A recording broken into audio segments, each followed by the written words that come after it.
I still remember the exact moment I handed my father that mop and bucket. The way his face went from confusion to recognition to absolute horror when he realized that the new management he'd been complaining about for weeks was actually me, his daughter. The one he'd spent 32 years telling she'd never amount to anything in the business world.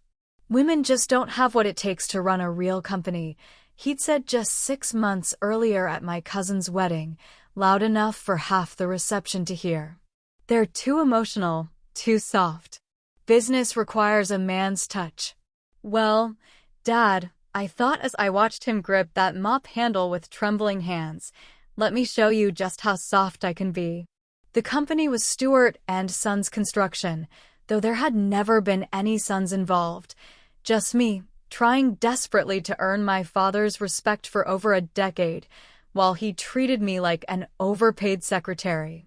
For 32 years, Robert Stewart had made it crystal clear that I was a disappointment. Not because I wasn't smart enough, not because I didn't work hard enough, but simply because I had the audacity to be born female. Every achievement I'd earned, every success I'd fought for, was dismissed with a wave of his calloused hand and some variation of, well, that's nice, honey, but real business is different. When I graduated summa cum laude from Wharton with my MBA, he'd actually laughed and said, "Fancy degrees don't mean much when you can't handle the real world." When I tried to suggest improvements to his construction processes, he'd cut me off with, "Sweetheart, leave the thinking to the men." The irony wasn't lost on me that Stewart and Sons Construction was hemorrhaging money faster than a burst pipe, and had been for years. Dad's superior male business instincts had led him to make one catastrophic decision after another. He'd refused to modernize, insisted on doing things the way they'd always been done, and alienated half his workforce with his outdated management style. His biggest clients had been jumping ship for months, but his pride wouldn't let him admit that maybe, just maybe, his approach wasn't working. Instead, he doubled down on his misogyny, hiring his drinking buddy's incompetent son as operations manager over 3 more qualified female candidates, and taking out loan after loan to keep the business afloat. I'll be damned if I let some woman tell me how to run the company I built with my bare hands, he declared at our last family dinner, pointing his fork at me accusingly. That dinner had been the final straw. We'd been discussing my younger brother Jake's new job at a tech startup when Dad launched into one of his typical rants about the feminization of American business. According to him, companies were failing left and right because they were too concerned with feelings and diversity nonsense, instead of focusing on real results. My mother, as usual, sat silently picking at her pot roast while he held court, occasionally nodding along to keep the peace. "Mark my words," he'd said, gesturing wildly with his beer bottle, "any company that puts a woman in charge is destined to fail. It's just biology. Men are natural leaders, women are natural followers. That's how God intended it." I tried to keep my voice level when I pointed out that some of the most successful companies in America were run by women, but he just snorted and said, "Exceptions that prove the rule, sweetheart. Besides, they probably have men doing the real work behind the scenes." The worst part wasn't even his casual dismissal of my gender's capabilities. It was the way he'd look at me while he said it. Like I was some naive little girl playing dress-up in a business suit, too stupid to understand that I was arguing against my own nature. He'd pat my hand condescendingly and change the subject, usually to something about finding me a nice man to settle down with because that's what would really make you happy, honey. At 32, I was the vice president of strategic development at one of Chicago's most prestigious consulting firms, pulling down a 6-figure salary and managing a team of 12 analysts. But to Robert Stewart, I was still just his disappointing daughter who'd gotten too big for her britches and needed to be reminded of her place. What Dad didn't know, what nobody in my family knew, was that I'd been quietly watching Stewart and Sons Construction circle the drain for months. My position at Morrison and Associates gave me access to industry reports, financial databases, and market analyses that painted a very clear picture of my father's company's trajectory. It was dying, and dying fast. The construction industry in our area was booming, but Dad's refusal to adapt to modern practices, his reputation for being difficult to work with, and his financial mismanagement had left Stewart and Sons on the outside looking in. Commercial clients wanted contractors who could work with project management software, who understood green building practices, who could coordinate with diverse teams of architects and engineers. Dad wanted to do business the same way he had in 1985, with handshake deals and good old boy networks that were rapidly becoming extinct. I'd run the numbers a dozen different ways, and every analysis pointed to the same conclusion. Stewart and Sons Construction would be bankrupt within 18 months unless someone with actual business acumen took control. The seeds of my father's downfall had been planted years earlier, but I'd been too focused on trying to win his approval to see the forest for the trees. Growing up in our split-level house in suburban Milwaukee, I'd watched him build Stewart and Sons from a two-man operation into what he proudly called a real company. By the time I was in high school, he had 15 employees and was pulling in steady contracts for strip malls and small office buildings. But even then, his attitude toward women in business was painfully obvious. When Mom suggested he hire a bookkeeper to help manage the growing paperwork, he'd scoffed and said, "I don't need some woman messing with my numbers." When his secretary quit to have a baby, he refused to replace her, claiming he didn't want to deal with all that female drama in the workplace. I'd spent my teenage years trying to prove I was different, that I could be the exception to his rule. While my friends were at the mall or hanging out at the beach, I was at construction sites, wearing a hard hat that was too big for my head and carrying Dad's clipboard like it was the Holy Grail. I memorized the names of every tool in his truck, learned to read blueprints, and could calculate board feet faster than most of his crew. "That's my girl," he'd say when I'd impress a client with my knowledge, but it always came with a qualifier. "She's got a good head on her shoulders, but don't worry, she's not planning to make a career of this. She's too smart to waste her life in construction." Even my competence was somehow proof of why I didn't belong. College had been my escape, but it had also been 4 years of constant undermining disguised as concern. Every time I'd call home excited about a business class or an internship, Dad would find a way to diminish it. When I'd landed a summer position at a Fortune 500 company, he'd said, "Well, that's nice, honey, but you know they probably just needed to fill some quota." When I'd been accepted to Wharton's MBA program, his first question was whether I'd met any nice young men in my undergraduate program. The message was always clear.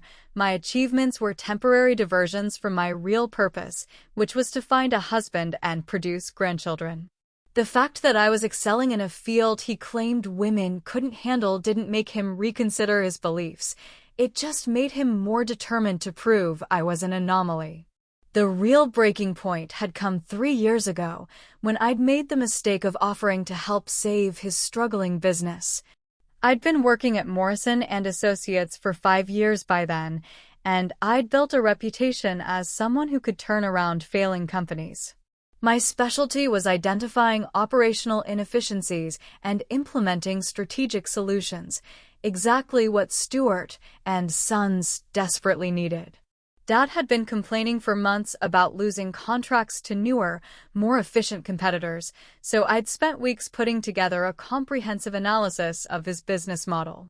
I'd identified 17 specific areas where he could cut costs, improve efficiency, and modernize his operations. The presentation I'd prepared was thorough, professional, and could have saved him hundreds of thousands of dollars annually. His reaction had been swift and brutal. Before I'd even finished explaining my first recommendation, he'd cut me off with a laugh that still echoes in my head. "Sweetheart, I appreciate the effort, but you don't understand how construction really works. This isn't some corporate boardroom game. This is real business, with real men doing real work. Your fancy consulting tricks might work in those air-conditioned offices, but out here in the real world, we do things differently. He dismissed every suggestion without consideration, claiming that his 30 years of experience trumped my book learning. When I'd tried to show him the financial projections, he'd actually patted my head and said, "Honey, numbers on paper are one thing, but running a construction company takes instincts that women just don't have." That night, I'd gone home to my Lincoln Park apartment and cried for the first time in years. Not because he'd rejected my help, I'd half expected that, but because of the casual cruelty in his dismissal. He hadn't even pretended to consider my recommendations. He looked at hours of careful analysis, months of research, and solutions that could have saved his company, and dismissed it all because it came from his daughter. The worst part was the certainty in his voice, the absolute conviction that my gender made my expertise irrelevant. I'd spent my entire career proving that I belonged in boardrooms, that I could analyze complex business problems and develop effective solutions. But to my own father, I was still just a little girl playing with toys she didn't understand. The months that followed had been a masterclass in watching pride destroy a business. Dad's refusal to modernize had cost him his 3 biggest clients, including the Henderson Group, which had been with Stewart and Sons for over a decade. They'd given him multiple chances to upgrade his project management systems and improve his communication protocols, but he'd insisted that a handshake and a man's word were all the technology he needed. When they'd finally terminated their contract, he'd blamed it on political correctness and diversity hiring, claiming they'd replaced him with a minority-owned firm just to look good. The idea that he'd been outcompeted by a more efficient, more professional operation was apparently impossible for his ego to accept. Instead of learning from the loss, he doubled down on his outdated methods, even as his remaining clients began expressing similar frustrations. The opportunity to buy Stewart and Sons Construction came disguised as a routine market analysis I was conducting for Morrison and Associates. We were helping a client evaluate potential acquisition targets in the Midwest construction market, and Dad's company had appeared on our list of distressed assets. When I saw the financial statements, I had to read them twice to make sure I wasn't misunderstanding the numbers. Stewart and Sons wasn't just struggling, it was in free fall. Dad had leveraged everything he owned, including the family home, to keep the business afloat. He owed nearly $2 million to various creditors. His equipment was being repossessed piece by piece, and his remaining contracts barely covered his monthly expenses. The company that he'd spent 30 years building was worth less than the debt it carried. What made the situation even more perfect was that Dad had no idea how dire things really were. His pride had prevented him from hiring competent financial management, so he was relying on his drinking buddy's nephew, a kid fresh out of community college with no accounting experience, to manage the books. The financial records were a disaster, with expenses miscategorized, revenue projections that bore no resemblance to reality, and cash flow projections that seemed to have been created by someone who'd never heard of basic mathematics. Dad genuinely believed he was just going through a rough patch that would turn around once the economy improved. He had no idea that his company was essentially a corpse that hadn't stopped moving yet. The plan that formed in my mind was elegant in its simplicity. I would use my connections in the industry to arrange a private sale, purchasing Stewart and Sons through a shell company I'd established specifically for this purpose. Dad would never know his own daughter was the buyer until it was too late to back out. The beauty of the situation was that he was so desperate for cash that he'd accept almost any reasonable offer, especially one that came with a promise to keep the Stewart name and maintain the existing workforce. I'd let him think he was selling to some faceless corporation that appreciated his traditional values and wanted to preserve his legacy. By the time he discovered the truth, The paperwork would be signed, the money would be in his account, and I'd be his boss. Setting up the shell company, Great Lakes Construction Holdings, took 3 weeks and cost me less than what I'd spent on my last vacation. I hired a law firm in Minneapolis to handle the paperwork, ensuring that my name wouldn't appear anywhere in the initial documentation. The lawyers I chose specialized in corporate acquisitions and had a reputation for discretion. They understood that this was a family matter and agreed to maintain complete confidentiality until the sale was completed. I also retained a forensic accountant to conduct a thorough audit of Stewart and Sons' finances, partly to protect myself from any hidden liabilities, but mostly to understand exactly how badly Dad had mismanaged the company I was about to inherit. The audit results were even worse than I'd anticipated. Dad hadn't just made poor business decisions, he'd made catastrophically stupid ones. He'd borrowed money at predatory interest rates rather than seek proper business financing. He'd ignored safety violations that could have resulted in criminal charges. He'd hired unqualified workers to save money, then had to redo jobs when their incompetence created liability issues. Most damaging of all, he'd been systematically underbidding contracts, apparently believing that he could make up the difference through efficiency improvements that never materialized. The company I was about to purchase wasn't just failing, it was a case study in how toxic masculinity and stubborn pride could destroy a viable business. The negotiation process was almost anticlimactic. Dad was so relieved to have a buyer that he barely read the terms of the sale agreement. Great Lakes Construction Holdings offered him $400,000 for the company, enough to pay off his most pressing debts and walk away with a small nest egg, but a fraction of what the business had been worth 5 years earlier. The offer came with strings attached.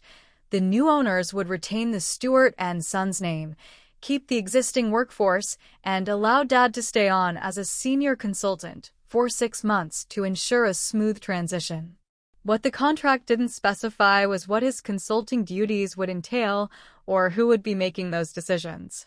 The day we signed the papers, Dad was practically giddy with relief.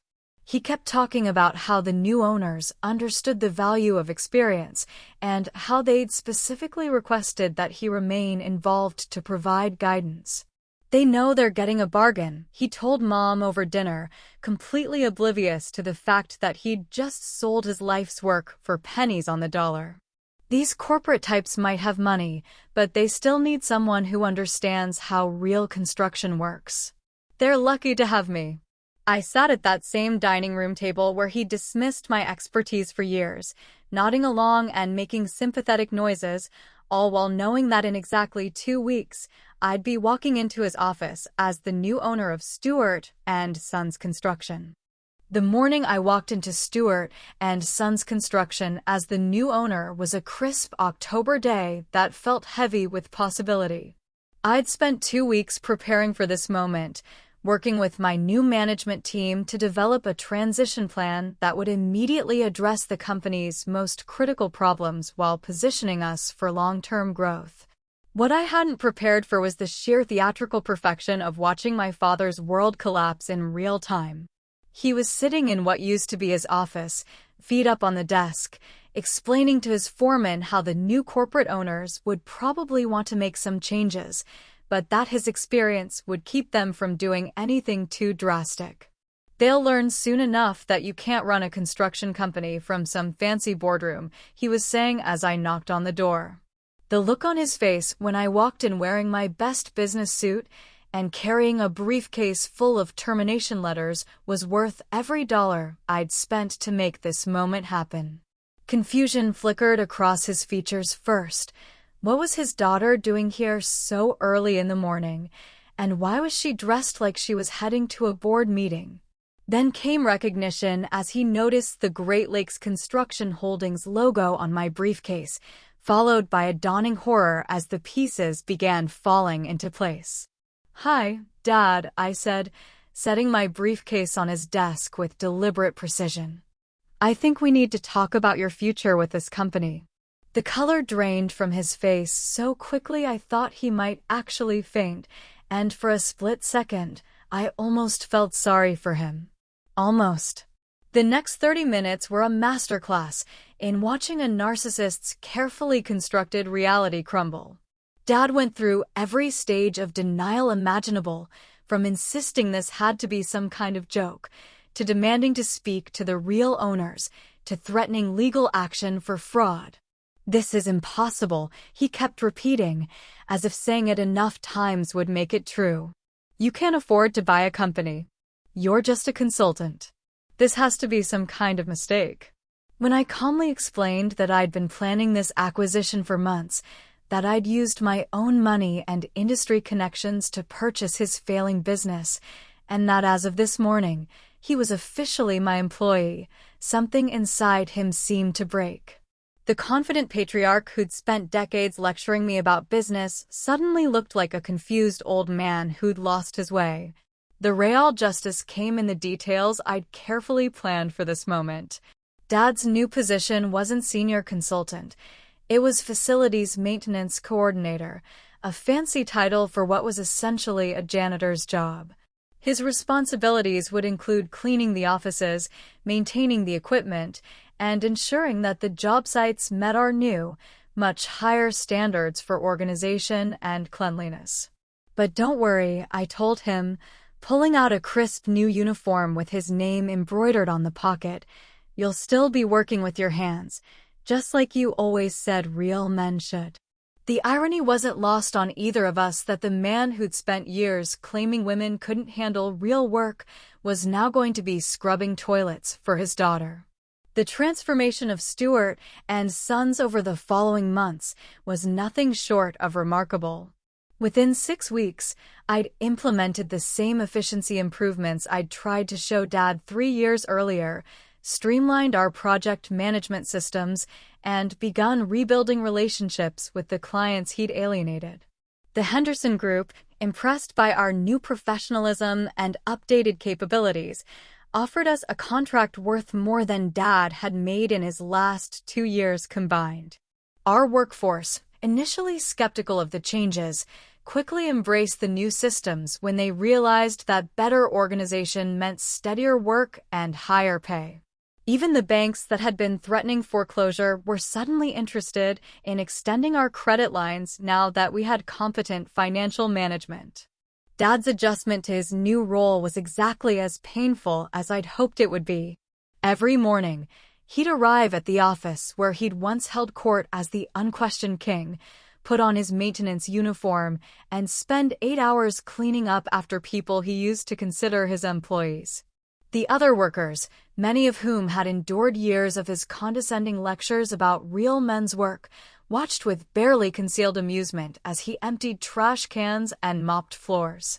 His drinking buddy's incompetent nephew had been fired on my second day, replaced by a certified accountant who happened to be a woman, a detail I made sure Dad was aware of when I introduced them.